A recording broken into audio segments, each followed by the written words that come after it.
हिंद दोस्तों, आप सबका स्वागत है मेरे यूट्यूब चैनल सिक्कू स्पोर्ट्स में। मैं आपका दोस्त सिकंदर शेख आज लेकर आया हूँ आपके लिए नई वैकेंसी। तो वैकेंसी की तरफ बढ़ते हैं हम। Indian institute of technology Goa, यहाँ पर वैकेंसी है और स्पोर्ट्स ऑफिसर और असिस्टेंट स्पोर्ट्स ऑफिसर इसकी वैकेंसी है। तो पूरी डिटेल में बताता हूँ, चलिए। Advertisement for non-teaching staff recruitment. IIT Goa invites online application for the following non-teaching staff position on the direct recruitment basis. यानी कि ये परमानेंट वैकेंसी है, ऐसा इसमें कहीं लिखा नहीं है कि टेम्प्रोरी है, कॉन्ट्रैक्ट बेस है। तो ये परमानेंट रेगुलर बेस पे वैकेंसी आई है। तो इसमें जो भी एलिजिबल है, तो मैं आगे बताऊंगा क्या है एलिजिबिलिटी क्राइटेरिया, क्या है, एज लिमिट क्या है। तो चलो बताता हूँ आगे। तो यहाँ देखो, सीरियल नंबर 3 देखना, इसमें 7-8 पोस्ट है कुछ, तो ये 8 पोस्ट स्पोर्ट्स से रिलेटेड नहीं है। तो इसलिए मैं आपको सीरियल नंबर 3 और सीरियल नंबर 7 के ही बारे में बताऊँगा, क्योंकि स्पोर्ट्स ऑफिसर की वैकेंसी है, क्लास 1 की वैकेंसी है ये, कैटेगरी लेवल 10 और 56,100 टू 1,67,800 इसका ये पे स्केल है। पे स्केल बहुत बढ़िया है, मतलब क्लास 1 का पोस्ट है ये। और असिस्टेंट स्पोर्ट्स ऑफिसर ये क्लास 2 की पोस्ट है, एक ही वैकेंसी है, दोनों में एक एक वैकेंसी है, दोनों भी अनरिजर्व कैटेगरी के लिए रिजर्व्ड है। तो यहाँ पर जो असिस्टेंट स्पोर्ट्स ऑफिसर की वैकेंसी का पे स्केल जो है लेवल 6 में है, 35,400 से लेकर तो 1,12,400। तो ये भी बहुत अच्छी सैलरी है यहाँ पर। जैसा अगर आप कोई इसमें ज्वाइन होता है, जिसका फाइनल सिलेक्शन हो जाता है, तो पहली सैलरी मान लो 72,000 पर मंथ तक आती है। और as government of India norms के हिसाब से जो अदर अलाउंस होते हैं, वो कुल मिलाकर ऐसे और 20,000 to 25,000 सैलरी बढ़ भी सकती है ऊपर, मतलब 1 लाख तक भी जा सकती है। तो वो डिपेंड करता है कि आप किस पोस्ट के लिए सेलेक्ट होते हो, ऑफिसर के लिए या असिस्टेंट पोस्ट के लिए। तो अभी इसका education and qualification and age limit बताता हूँ। तो यहाँ पर एज लिमिट जो है स्पोर्ट ऑफिसर के लिए 40 साल तक है, 40 ईयर्स तक है, और असिस्टेंट स्पोर्ट्स ऑफिसर के लिए 32 ईयर्स है। तो इसमें एज रिलैक्सेशन नहीं है, बिल्कुल भी। क्यों नहीं है? क्योंकि ये दोनों वैकेंसी जो है अनरिजर्व कैटेगरी के लिए रिजर्व्ड है। तो यहाँ पर आपको, अगर आप कास्ट से है, मतलब कोई कैटेगरी में आते हो, SC ST OBC, तो आप अप्लाई कर सकते हैं बिल्कुल भी। अगर आपकी एज ये जो यहाँ लिखी है 40 साल से नीचे हो, 39-30, तो आप बिल्कुल अप्लाई कर सकते हो। ऐसा नहीं कि आप कास्ट में है तो मैं एज रिलैक्सेशन लेके अप्लाई करूँगा, नहीं मिलेगा। यहाँ पर आपको अनरिजर्व कैटेगरी में ही अप्लाई करना पड़ेगा। तो आप अप्लाई कर सकते हैं बिल्कुल, पर आपकी जो एज लिमिट है यहाँ पर जो दी है उतनी ही चाहिए। तो अभी एज लिमिट हो गई, आपको एजुकेशन एंड क्वालिफिकेशन बताता हूँ। स्पोर्ट्स ऑफिसर के लिए master degree in physical education sports science with minimum 55%, यानी कि एमपीएड चाहिए। अगर एमपीएड नहीं है आपके पास तो MSc इन स्पोर्ट्स कोचिंग, ठीक है। और ये दोनों रहने के बाद आपको 6 ईयर का एक्सपीरियंस चाहिए साथ में। अगर ये दोनों भी नहीं, ये दोनों, अगर ये दोनों है, एमपीएड पढ़े हो, एमपीएड के बाद अगर आपने पीएचडी की है, तो पीएचडी वालों के लिए 3 साल का एक्सपीरियंस रहेगा। सिर्फ 3 साल का एक्सपीरियंस रहा तो भी चलेगा। और इसमें एक ये है कि अगर आप इसमें अप्लाई करते हो तो आपके पास 1 ईयर का डिप्लोमा होना ज़रूरी है। किसमें? नीचे गेम लिस्ट दी है, hockey, athletic, gymnastic, weight lifting, swimming, kabaddi, football, volleyball, table tennis, cricket. NIS coach diploma holder and medal winner in enter university national games will be given preference. यानी ये बोल रहे हैं कि हॉकी, ये जो गेम्स दिए इसमें से आपको 1 साल का एटलीस्ट 1 ईयर का डिप्लोमा चाहिए NIS में, जो कि नेशनल इंस्टीट्यूट ऑफ स्पोर्ट्स से होता है, पटियाला से। तो यहाँ से 1 ईयर का डिप्लोमा चाहिए। डिप्लोमा के साथ winning medal, all India inter university में विनर चाहिए, winner, runner, 3rd position at least, या नेशनल गेम्स में जैसे सीनियर या जूनियर, ठीक है। तो ये था स्पोर्ट्स ऑफिसर का एजुकेशन एंड क्वालिफिकेशन क्राइटेरिया। तो आप यहाँ पे समझ गए होंगे। आप बहुत लोग कंफ्यूज होंगे कि ये स्पोर्ट्स साइंस क्या है। ये स्पोर्ट्स साइंस नहीं, मतलब MSc इन स्पोर्ट्स साइंस है, जो कि पहले बीएससी इन स्पोर्ट्स साइंस होता है स्पोर्ट्स कोचिंग में, आपके स्पेशल गेम्स में होता है, जैसे फुटबॉल, वॉलीबॉल, इसी में 3 साल की डिग्री होती है। उसके बाद एमएससी होता है, फुटबॉल में ही होता है। फिर उसके बाद आप 1 ईयर का डिप्लोमा कर सकते हैं, या आप आगे पीएचडी भी कर सकते हैं, या एमफिल भी कर सकते हैं, वो आप पे डिपेंड करता है। तो असिस्टेंट स्पोर्ट्स ऑफिसर की बताता हूँ क्या है। तो यहाँ पर असिस्टेंट स्पोर्ट्स ऑफिसर के लिए bachelor degree in physical education and diploma in coaching from NIS with 4 years related coaching experience, और मास्टर डिग्री इन मतलब physical education and diploma in coaching from NIS with 2 years related coaching experience. यानी कि अगर आपके पास BPEd है, BPEd plus NIS diploma, साथ में 4 साल का एक्सपीरियंस चाहिए कोचिंग का। अगर ये नहीं है, बीपीएड के बाद आपने एमपीएड कर लिया, एमपीएड के बाद आपके पास 2 साल का एक्सपीरियंस है, तो भी चलेगा।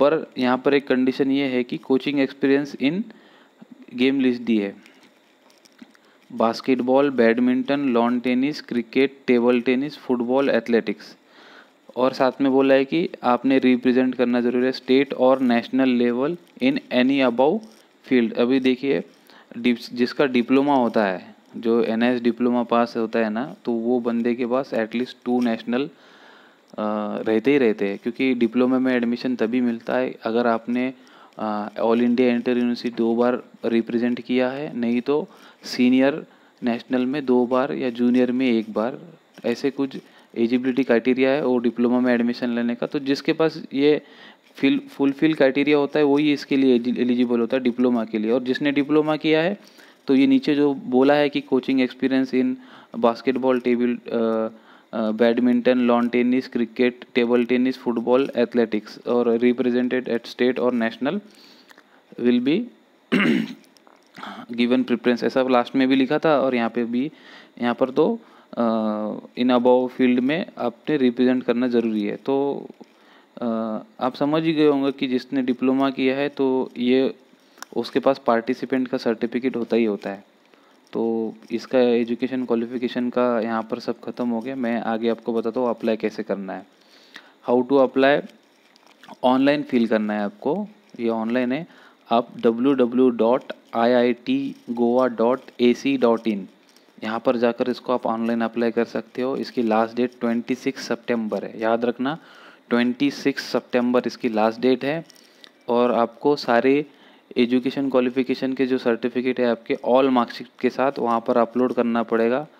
और certificate of birth, date of birth certificate के लिए भी आपका 10th का मार्कशीट या हायर स्कूल का मार्कशीट या एसएससी लिविंग सर्टिफिकेट, ये सब कुछ जो भी इसमें से आपके पास होगा वो आपको अपलोड करना पड़ेगा। आप अगर कास्ट से अप्लाई करते हो तो कास्ट सर्टिफिकेट वहाँ पे अपलोड करना पड़ेगा, और एक्सपीरियंस सर्टिफिकेट भी अपलोड करना पड़ेगा, और एनओसी फॉर करंट एम्प्लॉय। यहाँ पे ये बोला है कि एनओसी किसके लिए लगती है, जो ऑलरेडी जॉब कर रहा है कहीं पे। जैसा मान लो मेरा फ्रेंड या मैं, कहीं हम दूसरे स्कूल में, जैसे केंद्रीय विद्यालय में स्पोर्ट्स टीचर बोल के, पीटीआई बोल के हम लगे हैं, तो वहाँ पे स्केल थोड़ा कम होता है स्पोर्ट्स ऑफिसर। जैसे यहाँ पे ग्रुप ए में है तो वहाँ ग्रुप बी में जाता है। तो मेरा अच्छा अचीवमेंट और मैं यहाँ, तो मुझे वहाँ अप्लाई करना है। जैसे इसमें अप्लाई करना है आईआईटी गोवा में, तो मैं जो भी खाते में काम करता हूँ, केंद्रीय विद्यालय संगठन में काम कर रहा हूँ, तो वहाँ से मुझे एनओसी लेना पड़ती है, नो ऑब्जेक्शन सर्टिफिकेट जिसको बोलते हैं, वो लेकर मैं इसमें अप्लाई कर सकता हूँ। जैसा आप ऑलरेडी जॉब पर भी हो, आपका पे स्केल कम है वहाँ पर, यहाँ पे ज़्यादा मिल रहा है, तो आप बिल्कुल अप्लाई कर सकते हो, कोई चिंता की बात नहीं। एनओसी लो, एनओसी लेकर आप अप्लाई कर सकते हो। और पेमेंट यहाँ बोल रहा है कि प्रूफ ऑफ फीस पेमेंट, तो जैसा आपने ऑनलाइन में अगर अपना डेबिट कार्ड, यूपीआई जो भी डालकर आप फीस पे करते हैं, ये एप्लीकेशन फ़ीस इसकी, तो आपको कोई यहाँ पर चालान अपलोड करना नहीं पड़ती है। जैसा आपने अगर ऑफलाइन में फ़ीस पे करने का तय किया है एसबीआई चालान से, तो आपको वो चालान लाकर इसमें अपलोड करनी पड़ती है। और यहाँ पर लिखा है कि there is no need to send the hard copy of application by post. मतलब ये बोल रहे हैं कि आपको कोई एप्लीकेशन फॉर्म की और आपके एजुकेशन सर्टिफिकेट की कॉपीज़ आईआईटी गोवा पर भेजने की ज़रूरत नहीं है।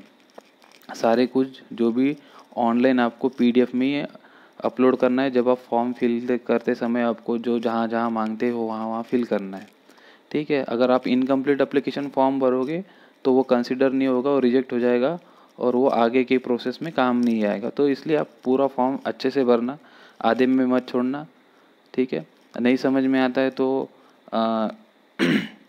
इनके मेल आईडी भी दिए कुछ फॉर्म भरने के लिए, अगर आपको तकलीफ आती है तो। चलो फीस बताता हूँ। इस एप्लीकेशन फ़ीस क्या है। स्पोर्ट ऑफिसर के लिए 500 रुपये फ़ीस है, असिस्टेंट स्पोर्ट्स ऑफिसर के लिए 200 रुपये फ़ीस है। तो यहाँ पर जो स्पोर्ट ऑफिसर का कैटेगरी ऑफ पोस्ट है वो ग्रुप ए है, ग्रुप ए में आती है, और असिस्टेंट स्पोर्ट्स ऑफिसर वो है ग्रुप बी में आता है। तो ये क्लास 1 और क्लास 2 की पोस्ट है, ठीक है। और अगर आपको फॉर्म फिल करते समय कुछ भी दिक्कत आती है फॉर्म फिल, जैसे कुछ फॉर्म फिल करते समय डॉक्यूमेंट अपलोड करते हैं तो नहीं हो पाता है, कुछ भी आ जाता है, एरर आ जाता है या बाहर फेंक देता है फॉर्म के, तो बहुत बार ट्राई करने के बाद आपको नहीं हो पा रहा है तो ये ईमेल आईडी दी है इनकी, आप इस पर मेल कर सकते हो। अगर इन्होंने रिप्लाई दिया तो जल्द से जल्द रिप्लाई भी देते हैं, ऐसा नहीं कि नहीं देते। staffrecruitment@iitgoa.ac.in ये ईमेल आईडी है। यहाँ पर आपका जो भी प्रॉब्लम रहेगा आप इनको मेल कर वो आपको उसका जो भी है सॉल्यूशन दे देंगे। और आपने ऑनलाइन कहाँ से करना है, यहाँ पे लिखा है देखिए iitgoa.ac.in, यहाँ से आप जाकर ऑनलाइन अप्लाई कर सकते हैं। इसकी लास्ट डेट फिर से एक बार बोलता हूँ, 26 सितंबर 2021। तो 5:30 बजे तक ये चालू रहेंगे शाम की साइट। तो आप यहाँ पे जाकर ऑनलाइन अप्लाई कर सकते हैं। अगर आपको फिर भी कुछ डाउट है इसमें तो आपको डिस्क्रिप्शन में सारे लिंक दिए हैं मैंने, जितना भी जहाँ से मैं आप मुझे संपर्क कर सकते हो, आप मुझे संपर्क भी कर सकते हो। और जो भी डाउट रहेगा मैं आपका क्लियर करने की पूरी कोशिश करूँगा। अगर आप इस चैनल पर पहली बार आए हो तो मेरे चैनल को सब्सक्राइब करना भूलना मत। और ये वैकेंसी जो है आपके जितने भी कोचेस है जो अभी फ़िलहाल कॉन्ट्रैक्ट बेसिस पे काम करते हैं, कोई पार्ट टाइम काम कर रहा है, कोई फुल टाइम में कॉन्ट्रैक्ट बेस पे काम कर रहा है, तो उन तक ये ज़रूर पहुंचाना ताकि वो इसमें अप्लाई कर सके। और ये बहुत अच्छी वैकेंसी है और ये वैकेंसी बहुत कम लोगों को पता चलती है, कि ऐसा नहीं कि इसका बहुत जगह पर प्रचार होता है, नहीं, बहुत कम जगह पे पता चलती है। आईआईटी का वैकेंसी, एनआईटी का, तो ये बहुत कम आती है वैकेंसी और यहाँ पे सैलरी बहुत अच्छी होती है। और सारे गवर्नमेंट ऑफ इंडिया के रूल्स रेगुलेशंस लगते हैं यहाँ पर, आप बहुत अच्छा बेनिफिट ले सकते हो। तो चलो मिलता हूँ मैं आपको नेक्स्ट वीडियो में। Thank you for watching my video. और सब्सक्राइब करना भूलना मत मेरे चैनल को, इंस्टाग्राम पे फॉलो करना, फेसबुक लिंक है, टेलीग्राम का लिंक है और इंस्टाग्राम का भी लिंक है। आपके जितने फ्रेंड्स हैं स्पोर्ट्समैन उन तक बिल्कुल पहुंचाना। और देखो अगर आप स्पोर्ट्समैन नहीं भी हो तो ये वीडियो इसलिए वॉच करना क्योंकि आपको समझ में आता है कि स्पोर्ट्स ऑफिसर की एलिजिबिलिटी क्राइटेरिया क्या रहते हो। अगर आप बिगनर स्पोर्ट्समैन हो, जैसे आपने इसी साल नेशनल खेला है पहली बार में, तो आपको समझ में आएगा कि आपने 12th के बाद क्या करना है जिससे आप स्पोर्ट्स से रिलेटेड ही जॉब पा सकते हो। तो ऐसे वीडियोस आप देखते रहना तो आपको नॉलेज आएगा कि कहाँ पर क्या चीज़ मांगते हैं, एजुकेशन में क्या मांगता है, एक्सपीरियंस क्या क्या लेते हैं और किस लेवल का सर्टिफिकेट मांगा जाता है। ये चीज़ यहाँ पर आपको समझ में आएंगी। तो इसलिए अगर आप स्पोर्ट्समैन हो तो बिल्कुल इस ऐसे वीडियोस देखा करो। अगर समझ में नहीं आता है तो मुझे कांटेक्ट भी कर सकते हो, व्हाट्सअप नंबर है मेरे वेबसाइट पर दिया है। और आपको अगर ऐसे ही वीडियो चाहिए तो आप मेरे को मैसेज कर बता देना, जो भी चीज़ का आपको वीडियो चाहिए मैं आपको बनाकर अच्छे से समझा दूंगा। फिर भी समझ नहीं आता तो पर्सनली फ़ोन पे कांटेक्ट भी कर सकते हो आप। चलो thank you for watching my video.